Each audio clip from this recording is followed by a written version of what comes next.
Hello पिलामाने गोटे नुआ video को स्वागत। आज आम देखा दशम श्रेणी बोर्ड परीक्षा प्रस्तुति जीव विज्ञान प्रथम विषय पोषण। एमसीक्यू अच्छी पूर्व वर्षर क्वेश्चन सब। प्रथम प्रश्न अच्छी केउ जोड़ीटी असंबंधित असंबंधित क्षुद्रांत इलियम खाद्यनली ग्लटिस बृहदंत्र मलाशय पाकस्थली पाइलोरिक स्टोमाक। तेज निश्चित भाव ये खाद्यनली ग्लटिस ये रिलेसन टी भूल अटे कारण खाद्यनली ताको गलेट बोली कहा जाए। जीवा नेक्स्ट प्रश्न। फोटोसिंथेसिस 2 माध्यम थाइलाकॉइड परिवेश रे जल अणुर आलोक विश्लेषण घटी केउ गुड़िक निर्गत होता है। फोटोसिंथेसिस 2 माध्यम थाइलाकॉइड परिवेश रे जल अणुर आलोक विश्लेषण घटी केउ गुड़िक निर्गत होता है। केवल प्रोटॉन और अम्लजान, इलेक्ट्रॉन, प्रोटॉन और अम्लजान, केवल इलेक्ट्रॉन। तो सठिक आंसर हम इलेक्ट्रॉन, प्रोटॉन और अम्लजान, ऑप्शन सी।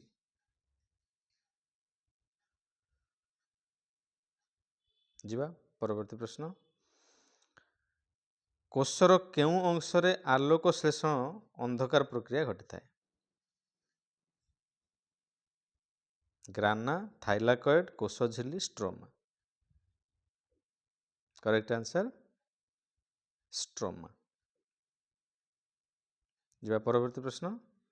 आम पार्टी रे केते जोड़ा लाल ग्रंथि अच्छी?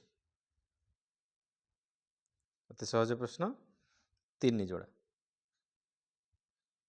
नेक्स्ट। आलोक श्लेषण रे केउंटिरु अम्लजान अणु निष्कासित हुए? अंगारकाम्ल, जल, शर्करा, नाइट्रेट। आलोक श्लेषण रे केउंटिरु अम्लजान अणु निष्कासित हुए? जल। नेक्स्ट। शर्करा, मंडद इत्यादि केउ प्रकार खाद्य अटंती? श्वेतसार, स्नेहसार, पुष्टिसार, धातुसार। 2021 मसीह आनुअल पढ़ी श्वेतसार।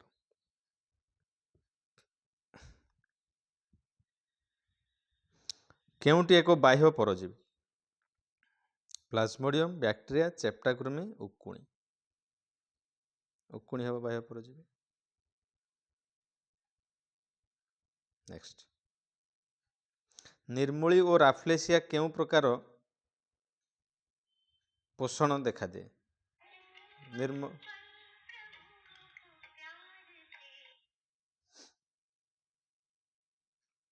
निर्मूली राफ्लेसिया रे केउ प्रकार पोषण देखा जाए? निर्मूली राफ्लेसिया केउ प्रकार पोषण देखा जाए? 2018 पढ़ी क्वेश्चन। सहजीव्य, प्राणीसम, मृतोपजीव्य, परजीव्य। तो निश्चित भाव ये गोटे अलग गछ उपर चढ़ी ये गछटा थाए आ गोटे गछ उपर बंची थाए, तेणु यहाँ कह जाए परजीवी। सहजीव्य पोषण जानी आम अंतनली जो अच्छी जड़े आउ जन को खाद्यर आदान प्रदान करें। मृतोपजीव्य कहले जे मला जीवजंतु को खाई से मैंने बंची था, चतु, कबक, इस्ट। प्राणी सम पोषण जानी तेणु आम ये जानिले जे परजीव्य पोषण निर्मूल राफ्लेसिया देखा जाए। नेक्स्ट क्वेश्चन देखिबा। आलोक श्लेषण रे आलोक प्रक्रिया पाई कौन सब आवश्यक अच्छे? क्लोरोफिल जल आलोक, क्लोरोफिल अंगारकाम्ल जल, क्लोरोफिल अंगारकाम्ल अम्लजान, क्लोरोफिल आलोक अम्लजान। अम्लजान तो दुटा दरकार नहीं आलोक श्लेषण देखिले। तापर आलोक श्लेषण आलोक प्रक्रिया आलोक निहाती दरकार। आलोक कौन अच्छी ना ए आ बी भितर आलोक अच्छी ए रे। 9 नंबर उत्तर हम ए, ऑप्शन ए। देखो ये आम 4टा उत्तर भितर 2टा को फास्ट काटिदेले। आलोक श्लेषण कौन दरकार? अम्लजान अम्लजान 2 जगह अच्छी, तेणु सी भी हम ना कि डी हम ना। अच्छा तापर आलोक प्रक्रिया आलोक निहाती दरकार आलोक आमको प्रथमे क्लोरोफिल जल आलोक से आलोक अच्छी किंतु बी रे आलोक ना तेणु ये ऑप्शन ए ही ठीक उत्तर है। जी नेक्स्ट केउटी अपचयर एक उदाहरण सठिक उत्तर होची जारण आलोक शेषण पोषण रसायशेषण जारण तेणु जारणटा हूँ ठीक उत्तर। जी नेक्स्ट क्वेश्चन आलोक शेषण केउटी आवश्यक नुहे आवश्यक नुहे कहले अम्लजान तो दरकार नहीं क्लोरोफिल अंगारकाम्ल अम्लजान जल तेणु ये अम्लजान ही आमको दरकार नुहे अंगारकाम्ल दरकार थाए तेणु अम्लजान यहाँ ही ठीक 2017 मसीह प्रश्नटा पड़ता देख सबूक प्रिवियस ईयर क्वेश्चन को आम ये सिलेक्ट कर प्रकार खाद्य शरीर को उषुम रखार साहाय्य करे ये तो बहुत सहज कथा श्वेतसार पुष्टिसार स्नेहसार धातुसार तेणु ये स्नेहसार ही ठीक उत्तर। जी नेक्स्ट क्वेश्चन केउटी आलोक श्लेषणकारी जीव अटे गंधक बैक्टेरिया नीलहरित शैवाल राफ्लेसिया प्लाज्मोडियम माने आमर आलोक श्लेषण माने से निजे खाद्य प्रस्तुत करें नीलहरित शैवाल यहाँ ही ठीक उत्तर हम एम तो परजीवी। नेक्स्ट आलोक प्रक्रिया रे केउटी आलोक शेषण शक्ति गठन करते शक्ति गठन करने आमको दुईटा जिन थाए गोटे है एटीपी आ गोटे एनएडीपीएच यहाँ ऑप्शन ए रे अच्छी तेणु सी ही ठीक उत्तर आ एनएडीपी प्लस एडीपी नुहे कार्बन डाइऑक्साइड ये सब नुह यहाँ 2014 पढ़ी प्रश्नटा।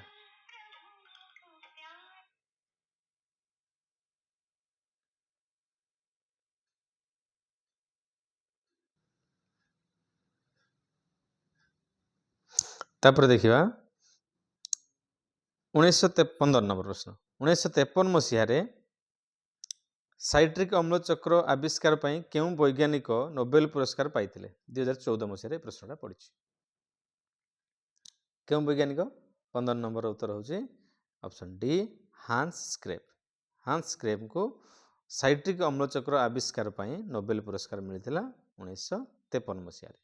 जी परवर्ती प्रश्न केउटी हिमोग्लोबिन गठन पाई आवश्यक अटे 2017 पढ़ी प्रश्नटा 16 नंबर प्रश्न आयोडीन कैल्शियम लौह पोटासियम तेणु आयरन दरकार आयरन टैबलेट खाती रक्त कमी होते तेणु ऑप्शन सी हम सठिक उत्तर। 17 नंबर देखो क्षुद्रांतर केउ अंशरे उभय अग्नाशय रस एवं पित्तरस मिसी थाए अग्नाशय रस एवं पित्तरस मिसी थाए ग्रसनी ग्रहणी जेजुनम इलियम 2017 मसीह पड़ी प्रश्न ऑप्शन बी हम ग्रहणी ग्रहणी रे अग्नाशय रस एवं पित्तरस मिसी थाए। जी नेक्स्ट क्वेश्चन केउटी क्षुद्रांतर प्रथम अंश को कौन कहा जाए 18 नंबर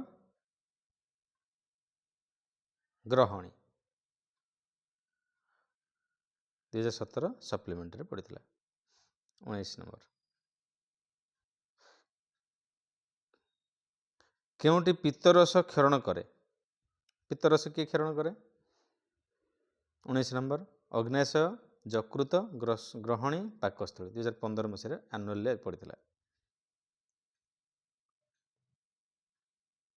बी यकृत केउटी शरीर आयन संतुलन रक्षा करे 2016 मसीह पड़ी 20 नंबर स्नेहसार धातुसार श्वेतसार जीवसार सठिक उत्तर धातुसार। 21 नंबर केउ क्रमटे ठीक 2016 मसीह पड़ी यहाँ पाकस्थली मलाशय क्षुद्रांत बृहदंत्र आग पाकस्थली तापर मलाशय हम ना आग क्षुद्रांत आसो बृहदंत्र अच्छा बृहदंत्र क्षुद्रांत पाकस्थली ना खाद्य जो जाए फास्ट कौटी जा पहुँचे पाकस्थली पाखे पहुँचे पाकस्थली क्षुद्रांत को जाए क्षुद्रांत बृहदंत्र को जाए बृहदंत्र मलाशय देकी तार अवशिष्टांश बाहरी जाए तेणु ये ऑप्शन कोटा हम 21 नंबर सी पाकस्थली क्षुद्रांत बृहदंत्र मलाशय। जी परवर्ती प्रश्न आम पार्टी में केते जोड़ा लाल ग्रंथि अच्छी सेम क्वेश्चन 2015 भी आउे पड़ी तेणु लाल ग्रंथि हूँ 3 जोड़ा। नेक्स्ट क्वेश्चन जी श्वासनली द्वार को कौन कह जाए श्वासनली द्वार को ଗ୍ଲଟିସ୍ କୁହାଯାଏ। Option C 23 number.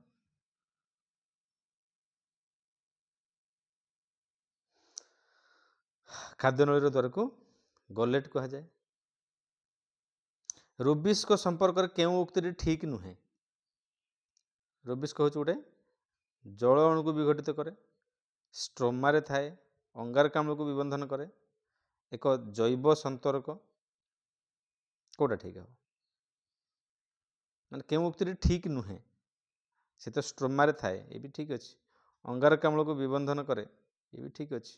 ଏକ ଜୈବ ତରକ, ଏ ବି ଠିକ୍ ଅଛି। କେବଳ ଜଳ ଅଣୁକୁ ସେ ବିଘଟନ କରେ ନାହିଁ। 24 ନମ୍ବର ଅପସନ୍ ଏ। କେଉଁଟି କୋଷ ଝିଲ୍ଲିର ମୁଖ୍ୟ ଉପାଦାନ? କେଉଁଟି କୋଷ ଝିଲ୍ଲିର ମୁଖ୍ୟ ଉପାଦାନ? ମୁଖ୍ୟ ଉପାଦାନ କୋଷ ଝିଲ୍ଲି କେଉଁଥିରେ ତିଆରି ହେଇଥାଏ? ସ୍ନେହସାରରେ ତିଆରି ହେଇଥାଏ। ଶ୍ୱେତସାର ନୁହଁ। ଶ୍ୱେତସାର ଶକ୍ତି ଯୋଗାଇଥାଏ। ଧାତୁସାର ଆୟନ ସନ୍ତୁଳନ କରେ। ଜୀବସାର ଆମର ରୋଗ ପ୍ରତିରୋଧ ଶକ୍ତି ବଢ଼ାଏ। ତାପରେ ସ୍ନେହସାର ଏଠି କୋଷ ଝିଲ୍ଲିକୁ ସେ ଗଠନ କରିବାରେ ସାହାଯ୍ୟ କରେ। ଯିବା ନେକ୍ସଟ କ୍ୱେଶ୍ଚନ୍। ଶରୀରରେ ଏତିକି ଥାଉ। 25 ନମ୍ବର ପର୍ଯ୍ୟନ୍ତ 2015 ମସିହା ପର୍ଯ୍ୟନ୍ତ କ୍ୱେଶ୍ଚନ୍ ପଡ଼ିଲା। ପିଲାମାନେ ଏହାକୁ ଟିକେ ଲାଇକ୍ସ କରିବ, ସେୟାର କରିବ।